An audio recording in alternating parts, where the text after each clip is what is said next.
I'm Leanne Jones. We're here for the Congenital User Group call for today, September 22nd. We'll touch on the welcome and introductions. Next, I'll cover our STS update.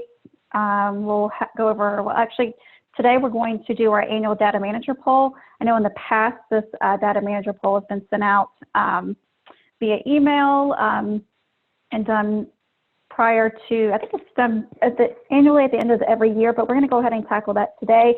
Next, we'll start with our IQVIA updates, and then we'll have our user feedback. Please be sure to include your ticket number and case number in the Q&A if you are referencing an issue that has already been submitted. On the call today, again, we have myself, Leanne Jones, we have Carol Crone, we have Addie Dolan and Donna McDonald from the STS. We also have from IQVIA our colleagues. We have Jeanette Hanna, Jean, Joe, Melanie, and Rhonda. And then also we have some core group representation on the call as well. Our next, let's see here, let's go ahead and, sorry, I'm struggling here a little bit with technology. In regards to our STS updates, first we wanted to touch base on the 2020 harvest. So the current harvest submission deadline is going to be extended. The originally scheduled harvest close date was scheduled for Friday, October the 16th. Again, this is going to be extended. The new harvest close date is to be determined. We have not established that harvest close date as of yet. And please know that we will be sending out a notification to the CHSD community. I'm going to try to get that out later today or tomorrow with information regarding the harvest extension.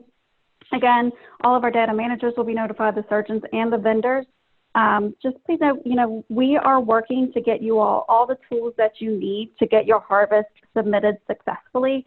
Your surgeons understand this. Your surgeons are very supportive of the data manager community, and they have stressed, as well as our data managers have stressed the importance and need to have all of your tools available to you in order to have a successful harvest.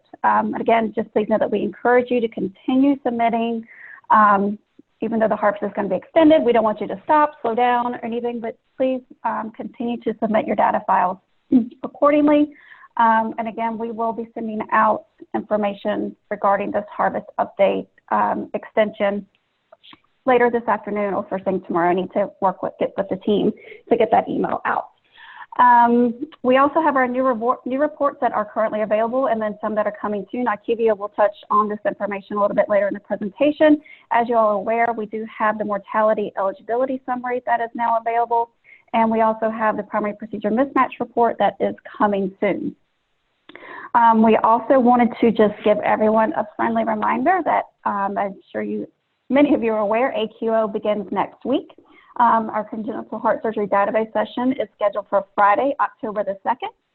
A meeting link will be live this week for the AQO website. Notifications will be sent to all attendees from marketing, letting you know when that link is available. One thing that we wanted to point out, which we're really excited about, we're really excited about the whole virtual AQO platform. We're very proud of it, and we look forward to having everyone attend. Some social events that we have planned for all attendees, regardless of whether or not you signed up for one day for just the congenital session or you signed up for multiple days. These social events are for all attendees. Just to give you an idea of what we have in store, on Tuesday morning, we'll have a meet and greet with led by Donna McDonald. She'll be hosting that morning meet and greet coffee session. Wednesday morning, we'll have a yoga session. On Thursday afternoon, which I'm most excited about, is trivia. We'll have our trivia. Carol will be hosting trivia, and we will have prizes for our trivia session. So we encourage everyone to attend all of these. And also on Friday morning, we will also be hosting a meditation session. So we hope you all take advantage of our social events for everyone. And again, these are open to all attendees, regardless of you signing up for one session or multiple sessions. Let's see, next we have on our agenda, we have our data manager survey. I'm going to turn things over to Carol so she can get started with our questions. Carol? Great, thanks, Leanne. And just so everybody knows, we do have monetary prizes for the trivia. That's on Thursday at 4:45 p.m. Central Time. So be sure to join. First place, I believe, is a $100 gift card, $75 for second place, and $50 for third place. So there's incentive there to be social with us. I'm going to start the data manager survey. This is our annual data manager survey. We had sent this out previously via SurveyMonkey every year. I don't know that everybody has had received our emails. We didn't have always the great response. I think usually 30 or 40 from congenital had responded. So I'm happy that we have 53 on the call today with us right now. Leanne, if you want to go to the next slide. These questions are just to get an idea of about 8 different areas. This question is, which database do you abstract for? Congenital, adult cardiac, general thoracic, intermax, PDmax, and it is multiple choice. So if you select, if you abstract for more than one, please select both, or however many you abstract for. And we'll let these polls run just for probably about 40 seconds or so, and then, or as soon as I stop seeing the numbers go down. And then we'll post these results. They all come back to us in an Excel spreadsheet. And then we have Addie Dolan, who's on the call with us. She goes through and makes these really beautiful graphs, and we will post them on the website. We'll share them with, of course, we'll share them with you all now, and then we'll post them on the website as well. So, of course, most people on here are abstracting for congenital, and we have some crossover into adult and PDmax, and a few also abstracting for general thoracic. Next slide, Leanne. Our next poll is related to what is your background, and I'm going to launch this poll. There are a few questions in here. I think there's 3 questions in here. You'll have to answer all of them to have your responses counted. The first is, what is your background?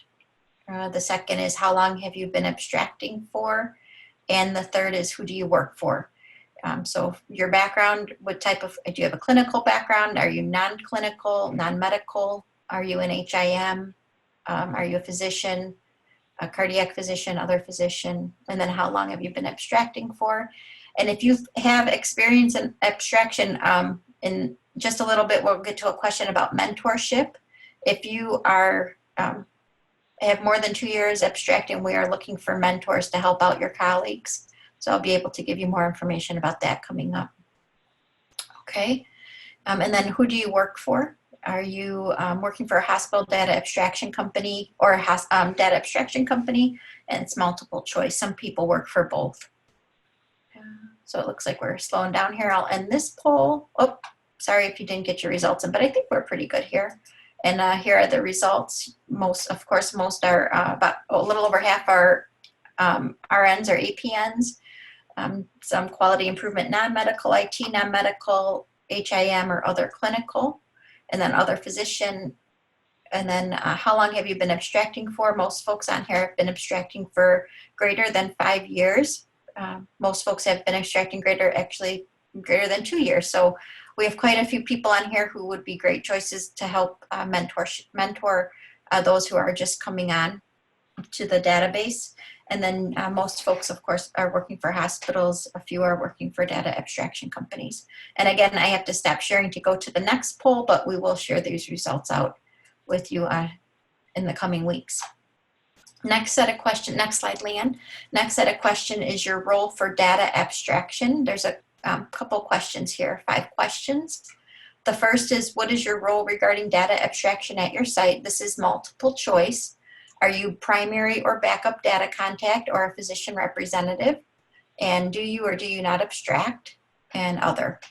The second question is, do you utilize a third-party abstraction company?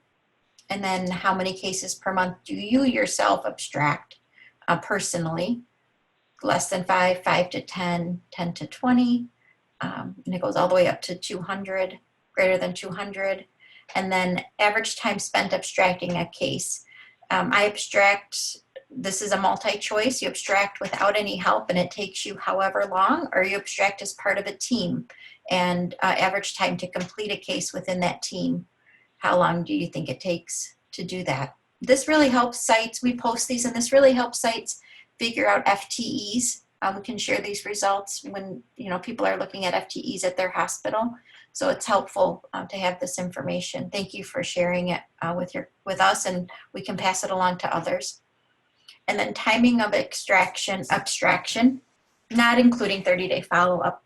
Do you abstract in real time within 1 week of surgery, within 1 to 4 weeks of the OR date, or greater than 4 weeks? And I can tell you from our recent experience with things that have been going on with COVID and people being furloughed or getting moved over into the clinical side and being pulled from their work. We had quite a few people who were not abstracting either real time or with 1 week. And when they got pulled, they were behind. And coming back, we had to make some adjustments in some of our close dates for helping sites out who were not abstracting real time. And it kind of put them at a disadvantage trying to play catch up from things. So if you're able to look at how you're abstracting in your workflow and to get more into a real timer within 1 week of OR, I think that would be really helpful for your site. So I'm going to end this poll and I'll share the results with you. Most on the call are primary and abstract. Most people do not utilize a third-party abstraction company. Kind of spread out here about how many cases per month. We do have some people on here who are abstracting 40 to 50 cases per month, and you would be great for mentoring because you have quite a bit of experience. And some people are even abstracting greater than 200 cases. It looks like we're pretty split, people who are abstracting solo or abstracting as part of a team, and the average amount of time for those groups looks like it's 1 to 2 hours.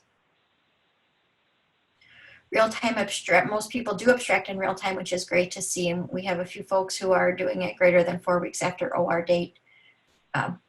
So again, if you're looking for help, we can definitely put you in contact with people who would help you if you're looking to improve that time frame.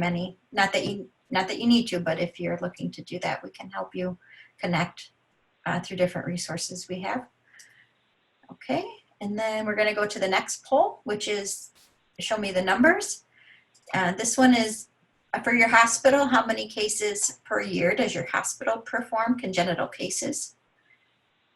Oh, this last question should be greater than 500, not greater than 1,000. Sorry about that. How many people abstract at your hospital? Are you flying solo? Do you work with a team? And how many people are on your team? Do you perform cases with adult congenital disease? And if you do you abstract them into both databases, adult and congenital, only into adult or only into congenital? We'll let this poll run for a few seconds here. And again, the first question is how many cases per year does your hospital perform? That last answer should be greater than 500, not 1,000. Sorry about that. I'll give people a little bit more time here to vote.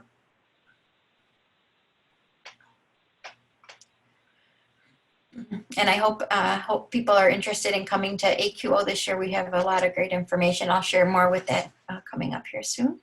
Okay, so I'm going to end this poll and share these results.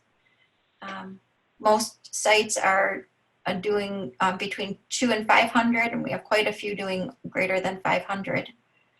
A mix kind of between flying solo and 2 to 4 people. Most people have look like they have a team of people helping abstract. For sites who are doing congenital, adults with congenital, it looks like most are submitting those into CHSD only. Some are abstracting those into ACSD and CHSD. That's great information to have. Thank you. And I'm going to stop sharing these, and we're going to go to the next poll.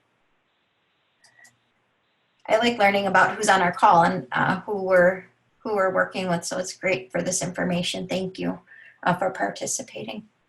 The next question is your experience. Are you clinical non-cardiothoracic surgery, like cardiology, non-cardiology, other medicine, or medical administration?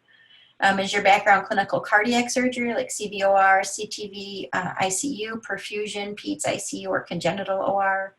non-clinical but within healthcare, or non-clinical and not in healthcare. And there's only one question for this poll.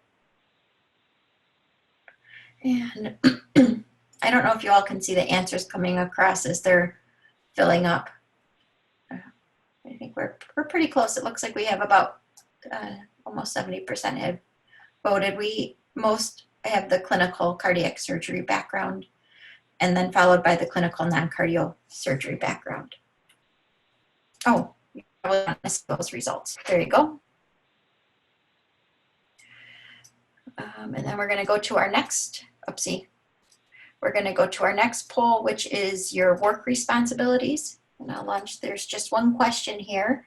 What are your work responsibilities? Are you only abstracting for the congenital database? Are you abstracting for congenital plus other STS databases, other cardiology thoracic databases, other STS and other surgical databases, STS and other clinical responsibilities? Are you bedside or running different programs within your QI department, your quality department, or you do not abstract?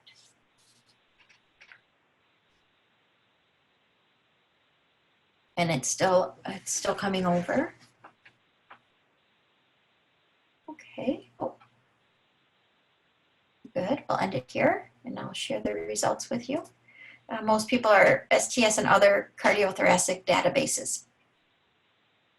And then STS and other clinical responsibilities. Okay, and then the next poll, we have 2 more polls left, but there's quite a few questions with these next 2 polls.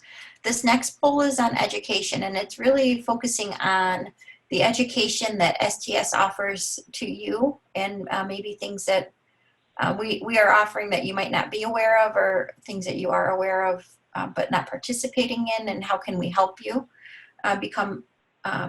feel more comfortable in your role. So the first question is, do you participate in the STS mentorship program? You're aware but not participating. You participate as a mentor, which means you're helping out somebody. You participate as a mentee, which means you're seeking help or you're unaware of the program. Have you participated in the STS Advances in Quality and Outcomes, a data managers meeting in the past? Those options are annually, frequently, a few times. You've gone once, you haven't attended, and you're not quite sure what AQO is. Will you be attending AQO this year? You've already signed up and you've attended in the past. You've already signed up. This is your first time, which I'm excited if this is your first time. It's going to be a different experience from before, but I think it'll be, I think you're going to get a great educational experience and networking opportunities. Yes, you will be signing up and you've attended in the past, or yes, and this is your first time. No, you can't make it this year and you've attended in the past, or no, you can't make it and you've never attended. And what is AQO? You're not quite sure what that is. We'll let this run for a little bit. Lots of language here on this one. You have the 3 questions, one about the mentor and then 2 about AQO. And for those of you who are not, or who have not attended AQO in the past, this is a great year at a very discounted rate, even though we're out of early bird pricing.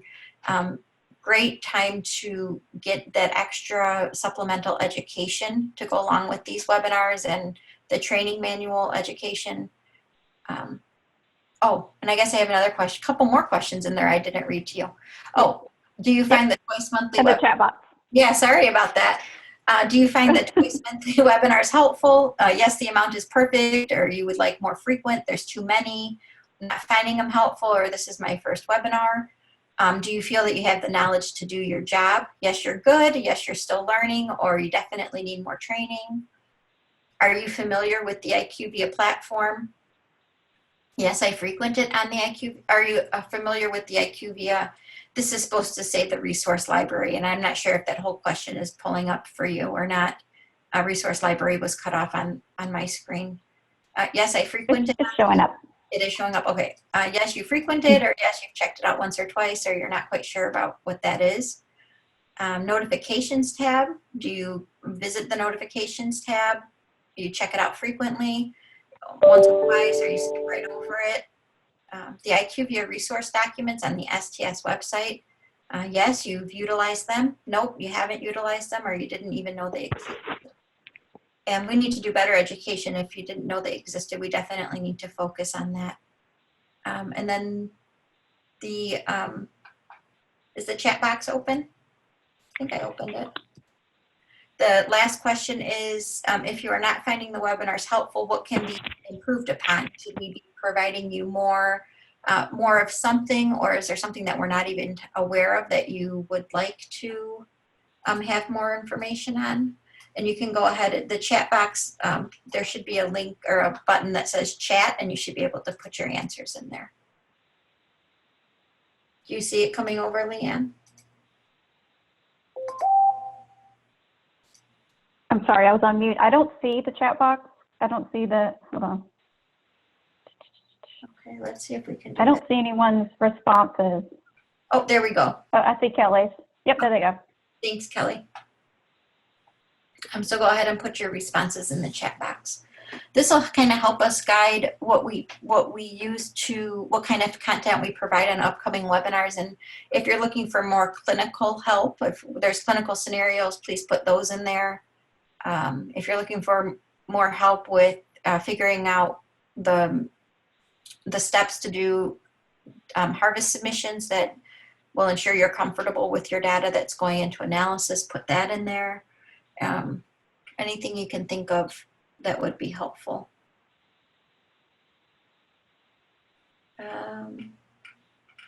Okay. I'm going to stop the poll and go on to the next one, but if you have comments, feel free to put them in the chat box. Mm-hmm. Okay, so I'm going to share these results. It's aware but not participating, and unaware of the mentorship program. So we can definitely talk more about that if we have time after this and we get through the Q&A, or we'll spend some time on the upcoming webinars talking about the mentorship program. Leanne, if you want to put Addie Dolan's email, and if folks are interested, or the link to the mentorship program in the chat box, there is it's a great way, if you have experience, to share that with your fellow colleagues, or if you're looking for somebody to work with. This is a great way to start building that relationship.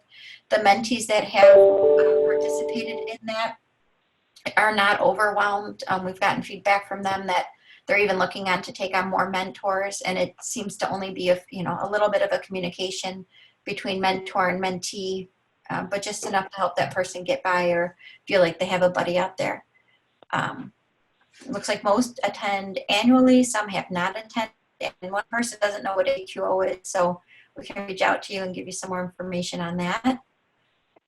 Will you be attending AQO? Yep, most people have already signed up, so it looks like we have 25 people on here that have, which is awesome, and 25 that have and attended, and we have 7 newbies. That's awesome. Yay. We look forward to having you. 2 people are going to be signing up, 7 can't make it, or it looks like 10 cannot make it, a few that have attended and some that have not attended in the past. The twice monthly webinars, it looks like most people are satisfied with the amount that we are producing these webinars, so that's good news. A few folks would like less frequent webinars. If you're not able to attend, they are recorded, but I know that 2 hours a month is difficult to dedicate to watching webinars. Do you feel that you have the knowledge to do your job? Most people are still learning, and that's been typical across the database surveys that we've been doing. Are you familiar with the IQVIA resource library? Most people seem to be familiar with it, but this is, again, something we can further educate on and help out the other people who are not familiar with it. Same thing with the IQVIA, the notifications tab. Most people are checking it out once or twice and are familiar with it. We have a few people who skip over it, that's fine, but that's we also go through the same information on the webinar. So, and then the resource documents on the STS website, we will definitely do more education to show you where those resource documents are located. And then it looks like we have some good feedback here in the chat box about what the webinars can be approved, what can be approved upon, and increase the webinars during the submission time period. I wish there was more real-time help, and you all can see I think everybody can see the responses in the oh, maybe not. It's just going to all panelists. Some sent it to all attendees. So I'll go through them real quick. Increasing the amount of webinars during harvest time, more real-time help. And I think it says it's often time-consuming to submit questions, and I think it's probably the 30-day turnaround. And unfortunately, it can take that amount of time if we need to get more information. But I hear what you're saying, and we can definitely look and see if there's anything we can improve upon that timeline with. More clinical help about ways to use the data we collect for powerful presentations for our center. I think the AQO is a great way, and we do have some quality improvement projects that may be helpful to you for that. Then Leanne put in Addie's email. I think it would be also interesting if we can, after we kind of get through this transition and get this first harvest closed, if we can do, maybe have a special site presenter, a guest speaker come and give us a presentation about ways that they're using their data at their site and be open for questions. I think that's kind of a cool idea. So it says it would be extremely helpful for new data managers to have actual data collection form training sessions to specifically go over and explain each data field so that newbies know what they're to be looking for and have a foundation to start with. And I think that's great. We can definitely talk to our core group members and perhaps come up with something that would be helpful for you. I hear what you're saying. We do have the new data manager webinar, but we don't go through each question or each variable, and I think that might be helpful. But if you do have questions, you can reach out to the FAQ mailbox, and we can set up some one-on-one time with you and maybe a core group member to go through those. Leanne then put information on the mentorship program. Jeanette could hear Leanne's typing. That was me putting in the chat box. We do have the new data manager training webinars, and Leanne has posted that link in right above there. It says link to the DM education, and you'll find a link there to our webinar page. We do quarterly webinars for the new data managers, and that may be helpful. And then 2020, it's been a crazy year for all of us.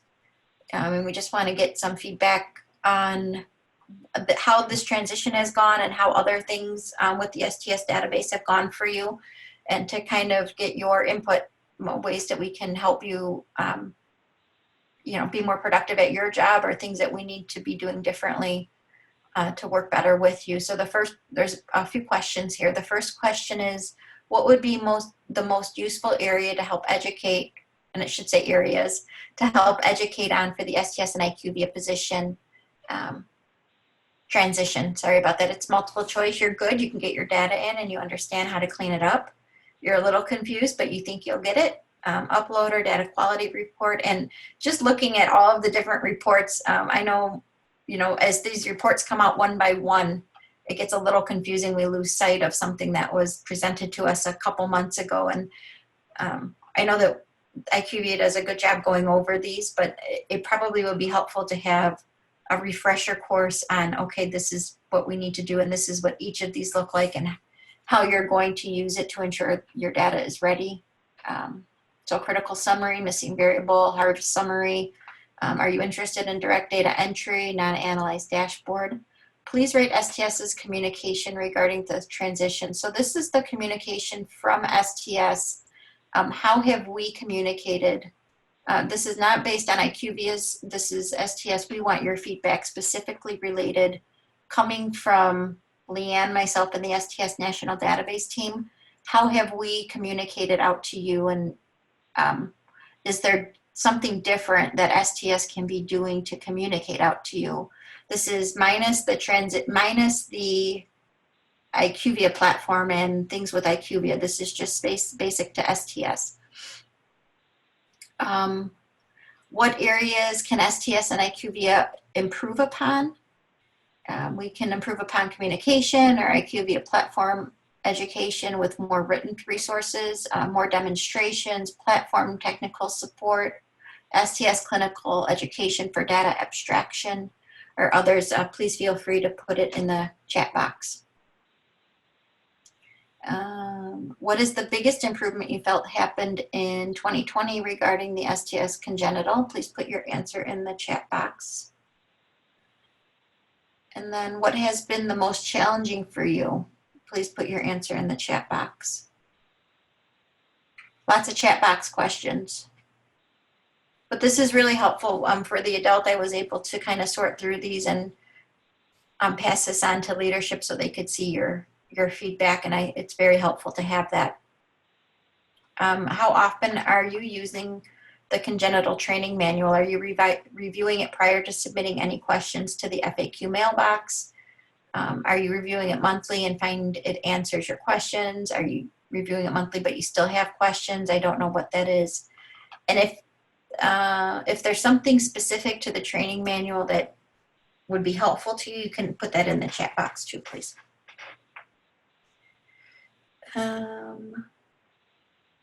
Okay, and then version 5.21 is due out. Oh, did we talk about this already, Leanne, about the delay in the version?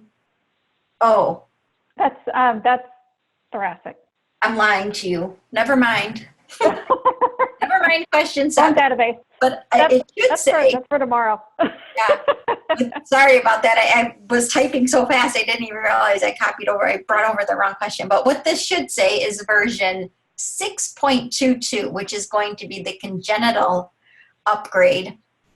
It's due out to go live in January 1 of 2022, so quite a while away, but we are starting the upgrade process. We have some calls going on in the background, getting ourselves organized, and we should have all of this ready to go out. You know, our goal is to go live January 1st of 2022, which would mean we want to get the specs to the vendors. We always aim for 6 months, but that never happens. Hopefully we can do that this time.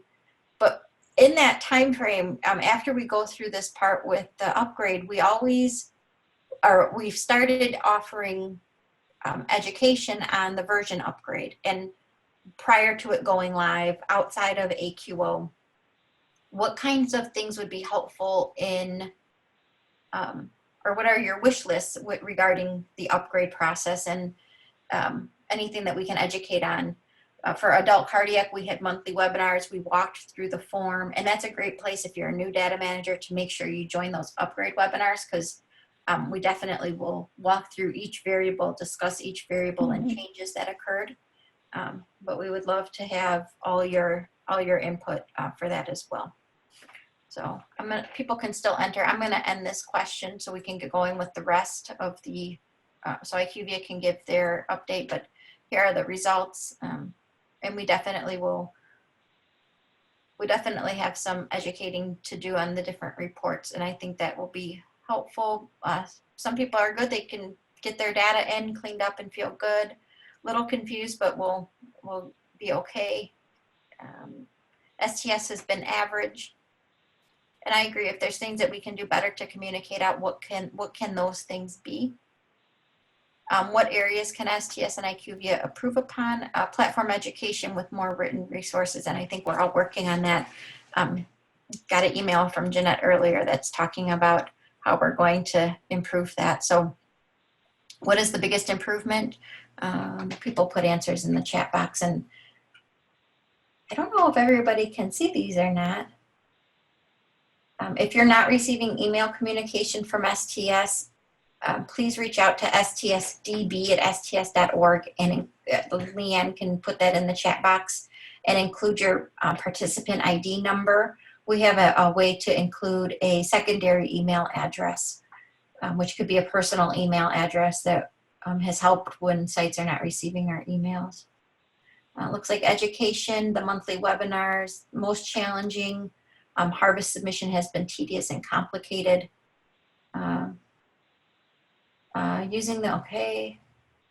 Being furloughed because of coronavirus and then having to catch up, and then learn a new platform. Yeah, that was really challenging for a lot of people.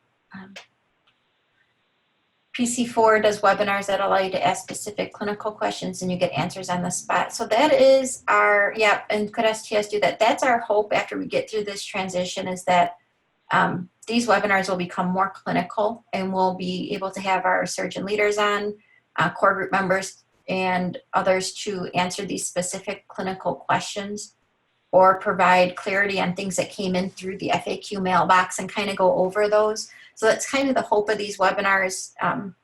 That's where we're aiming to go, and we definitely will do that. It's just a little tricky right now because we really want to make sure you're able to get your data in, and we do have another way for you to get your clinical questions answered. But it's definitely the goal of these webinars is to become a resource for clinical questions and a small touch on maybe database platform issues. IQVIA platform is not ready for submission. Very frustrating to only being able to view minimal information, timing of IQVIA support, and lack specificity on submitted FAQ responses. That's great feedback, and we can definitely take that back and amongst both of our teams, the STS and the IQVIA team, about ways we can improve the support and the way we clarify our FAQ responses. Let's see. Cover all the changes in detail, and that's we'll definitely do that. We'll walk through the upgrade when we get to that part. We'll walk through the upgrade. A step-by-step way to look through data written down for further reference. Yeah, that I agree with that, and I think we're working on to provide some types of written algorithms for you to clean up your data. Trying to work with a platform that wasn't ready for data manager use. The platform, we start with enough just to get the data in the door, and hopefully, but there was definitely areas for improvement. We beta tested it for a very long time, and we thought it was ready to go, but there was a lot of improvements that are still being worked upon. So here you on that one. Make sure that AQO prior to upgrade, we review changes to data collection form field by field. So we're going to do that on the webinars. We'll review it field by field on the webinars. AQO may touch on specific areas of the data collection form and give you case scenarios and abstraction for those case scenarios. But the webinars will be used, we'll have another set of webinars that will be used just specific for upgrade, and we'll go through section field by field. Okay, I'm going to end. You did great, Carol. Thank you so much. That's great. Great information, and look forward to getting all this. And like you had indicated, we'll get this information put into slide deck, and Addie, get all this put into pretty graphs and share that out with everyone, all the data managers. Thank you again. That was great. I know we're running a little low on time. We've got about 20 minutes. I'm going to turn things over to IQVIA for their update. Okay, great. Thank you. So we'll start off with, we have a quick release coming up this weekend to address a couple items with the missing variable report. The first one listed there is STS 3356. We're going to make some updates to make sure that the status at 365 days after surgery is appearing when it should and not showing up when it shouldn't, based on that 1 year logic. So that's coming this weekend on the 26th. And then also STS 3200. The MVR is incorrectly including the ICUP unique ID data element when it should not be. So if you're seeing that show up on your MVR, that should be resolved this weekend. And then we have a few items that are slated for our October release, which is scheduled for the 10th. A couple enhancements to your reports are coming, STS 3662 and 3122. So these two updates should improve the reports. They're going to make it so that the total number of cases and the surgery date show up on your harvest summary report. And so those should be added on the 10th of next month. And then some updates coming for the missing variable report, STS 3560. This was a specific question regarding the surgeon name showing up on the missing variable report. That a site had reported that there were a couple of records in particular that were resulting in the surgeon name showing up in the report when it should not have been. So that will be resolved next in the release next month. And then STS 3565, CPBTM, and some other data elements were identified as not showing up on the report when they should have been, and so those will be updated as well.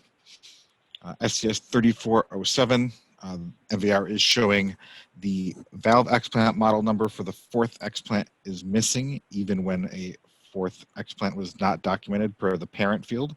And so we'll be reviewing and updating the logic so that it's correctly referencing the parent field, so that's not showing up when it shouldn't be. And then the next two are kind of paired together, STS 3609 and STS 3225, both in regard to autologous transfusion showing up. This has to do with the logic for the version 3.3 records. So we are going to be adding some updates that we're checking against the appropriate version so that that element isn't showing up for the wrong records. STS 3604. This was a site-specific question that we had received in regard to some variables on the missing variable report, and so we are looking into making sure that those items do appear correctly. And then SCS 3587, a couple things on this. The transfusion of blood products after 24 hours post-procedure is showing up, even though the question was correctly answered in the vendor system. So for that, we are looking again at the version 3.3, making sure that it's showing that the logic for that item is correctly referencing the form version that it should be. And then there was also related to that, there was a denominator issue with the report where it was showing greater than 100%. So that should be addressed as well. And then just one final note, if you have submitted any tickets that you're not seeing listed here, please rest assured that they are under review and that our support team will follow up with you on resolution or target release confirmation.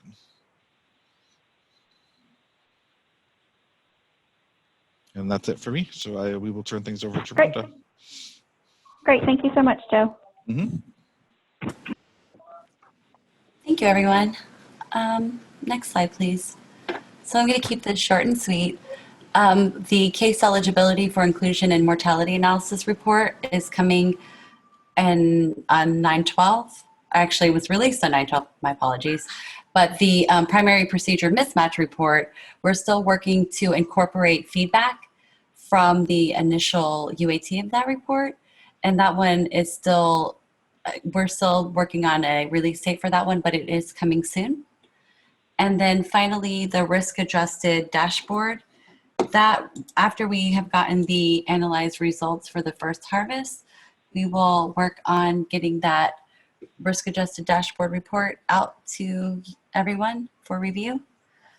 And that's it on the upcoming reports.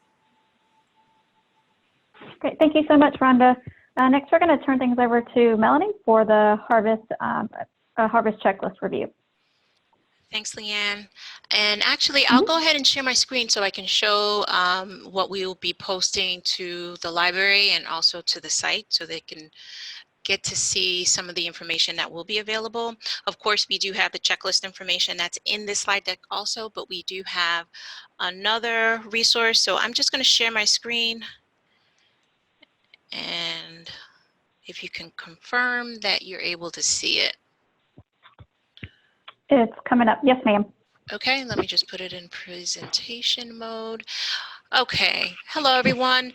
So just so you know, we are going to, you'll see updates in regards to resources that would be available on the library and also on the STS website.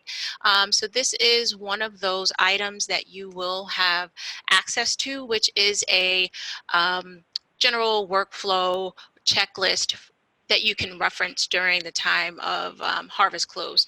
So at a high level, we just wanted to give a visual in regards to how you're approaching your harvest close.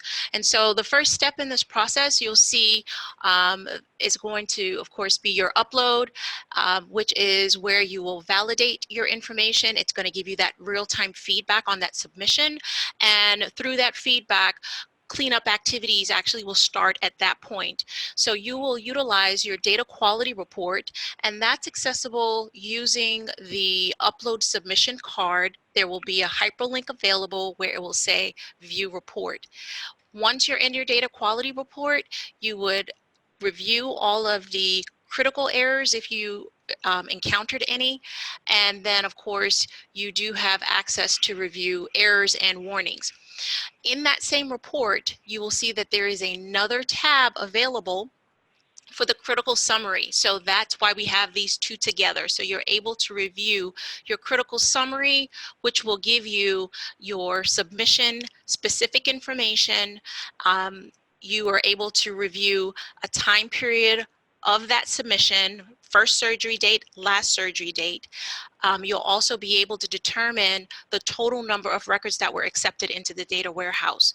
So that report is very helpful to help you identify that specific information. Moving on to continuing your data cleanup, you have the missing variable report and your harvest summary report.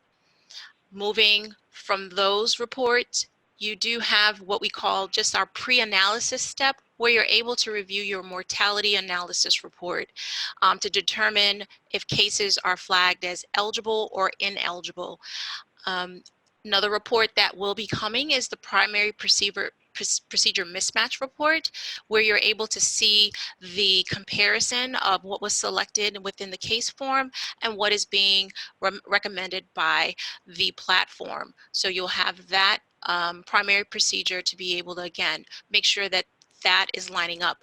Again, always remember that once the information goes to DCRI for analysis, that still has the potential to change. So we do also have a note on the report to notify that. And then, of course, you have access to your CHSD non-analyzed dashboard, and that's where you're able to go in and review different sections and take a look, do a drill down that will allow you to maybe review total number of op types, total number of operative mortalities.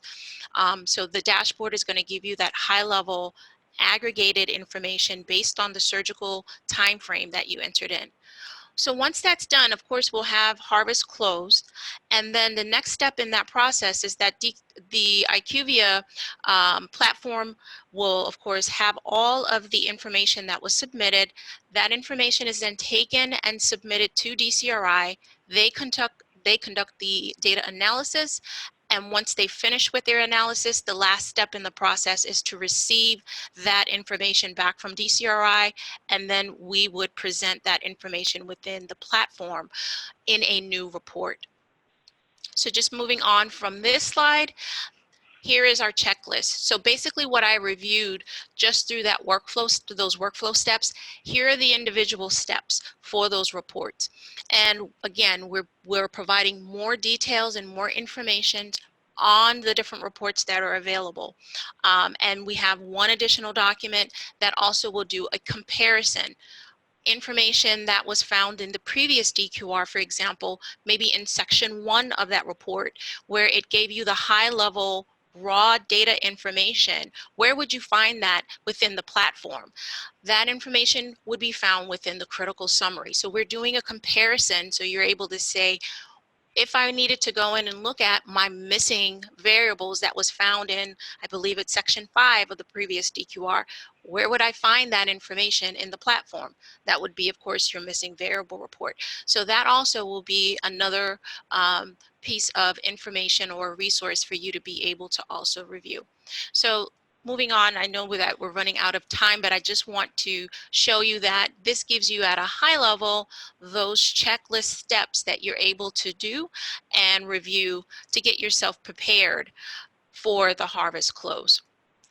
So I will stop sharing, and again, this will be available for review, and we will make sure that, again, continue to support you during this time to make sure that you have what you need for harvest close. Okay, so I'll stop sharing. Thanks, Melanie. All right. All right, and again, these were just the slides that Melanie showed in her presentation of the harvest close checklist. So these are available within the slide deck. Next, we just have our IQVIA support plan. You all have seen this and are very familiar with this. Again, just please small reminder to please include your participant ID number in all communications with the STS as well as IQVIA. This helps the support team as well as STS respond just a little bit faster to your emails. Sometimes it takes a little while to figure out if you have multiple sites, which participant ID you're submitting your question for. So again, please be sure to include that participant ID information in all communications with STS and IQVIA. Our next slide just has a list of the resources that are available to you all, that's available out on the website, as well as my contact information. As Mel stated, we're running a little bit short on time, and we do have some questions starting to come in. So we're going to turn things over to our discussion, to our questions. Before we hop in real quick, just to mark your calendars, our next webinars, our next user group call is scheduled for October the 6th at 12 p.m. Central, and our next monthly webinar is scheduled for October 21st at 12 p.m. Central. So again, just mark your calendars, and we hope you can join us for our next call. With that being said, if the team's ready, we can jump into our questions. All right. Our first question from Kelly says, I understand that we must clean up our data internally prior to submission. However, a previous DQR notified us of date inconsistencies, such as discharge date earlier than an admit date, different discharge dates for same admission, with discharge status marked as alive, but mortality date is recorded as within the admit to discharge date. That I'm aware of, this logic is not built into the IQVIA platform. If any of the above conditions are reported to DCRI, how will this be analyzed? This is Jeanette. So the data quality checks that are built into the IQVIA platform are in line with the data specifications. So if DCRI was doing additional quality checks that are outside of those data specifications, that is a great call out. And we will discuss that with them to understand how they would handle those in analysis. Actually, Jeanette, I agree with you. And this is Carol, but I believe that these are the critical errors that should be firing. Some of them are, but we've actually discussed if there are different discharge dates for different surgeries. So multiple surgeries listed for the same patient as part of the same admission, and then each has a different discharge date. That was not part of the data specifications. Oh, yes. So yes, some of these are being checked, but not all of them. So I didn't want to give a universal statement. No, that's okay. I just wanted to point out that, like, the discharge date earlier than admit date, I know that that's a critical error, because that logic that's one of the errors that should be firing a critical error. But the different. Right. And then also, I know, Carol, we had discussed with the new upgrade, some of these inconsistency type things would be like on-demand checks within the software for the next upgrade. So, we have been discussing that as well. Yeah, that's a good point. We're building them into the vendor software so that when the when you're even entering your data at the vendor level, it gets cleaned up before it even goes into the warehouse for the data quality check to help alleviate some of that. Good point out, Leanne and Jeanette. Thank you. Yep. Let's see, regarding parent-child fields, if op type is not CPB cardiovascular, but CPB time is documented, does the IQVIA platform have the functionality to notify us of such? If not, how will this be handled at DCRI? And I think this is also something, I don't think, if memory serves correct, this isn't something that the DCRI data quality report checked, but it's something, obviously, Kelly, that we can discuss internally and look at for future data quality reporting. I don't know if anyone has anything else to add.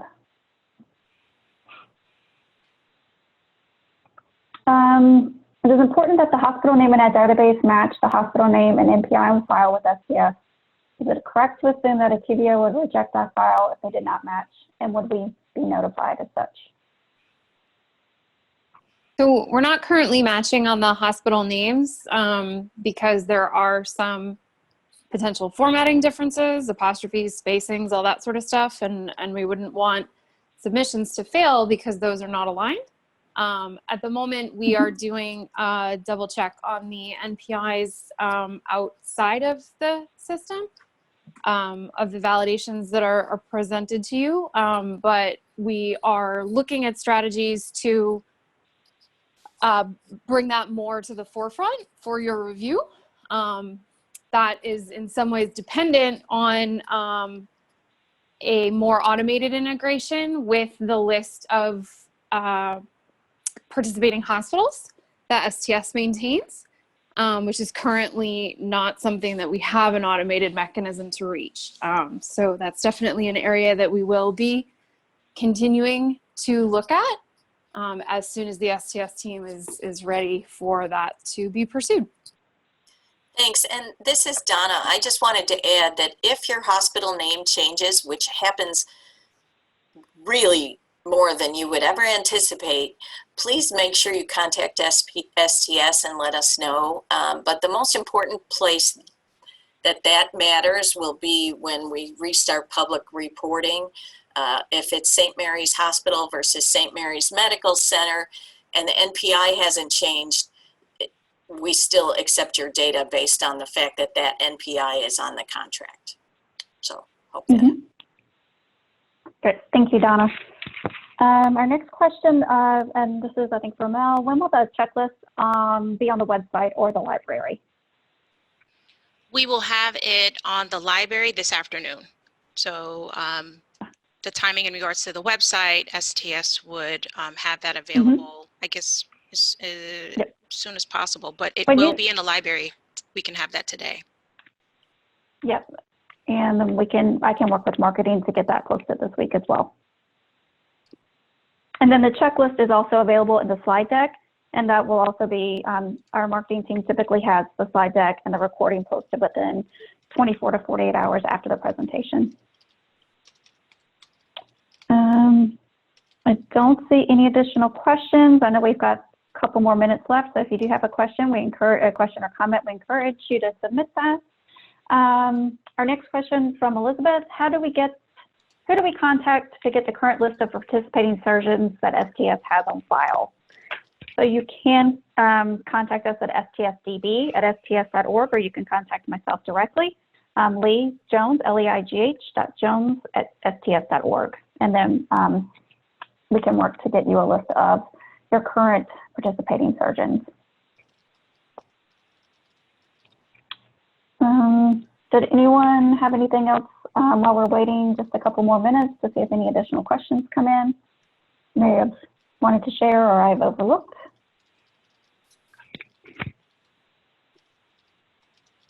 Questions, comments, anyone? All right. Going once. Going twice. All right. Well, we just wanted to take this opportunity to thank you all. Heidi says sold. I got it. I agree. Thanks, Heidi. We just wanted to take the opportunity to thank you all for joining us today and your feedback. It's just invaluable. We appreciate your feedback, and we encourage you to contact us and let us know things that are working, things that are not working, improvements. As we had mentioned, we have the upgrade coming up in 2022. So if you have ideas on things that you would like to see changed, or ideas for the training manual, we'll be working on improving the training manual. So please feel free to communicate those with me. You can feel free to contact me directly or shoot me an email. I'm happy to take your comments and suggestions and feedback and work with the core group to make this upgrade one of the best ones so far, and hopefully make that training manual something that is a great resource and a very valuable resource for you all, and to make it functional for our data managers.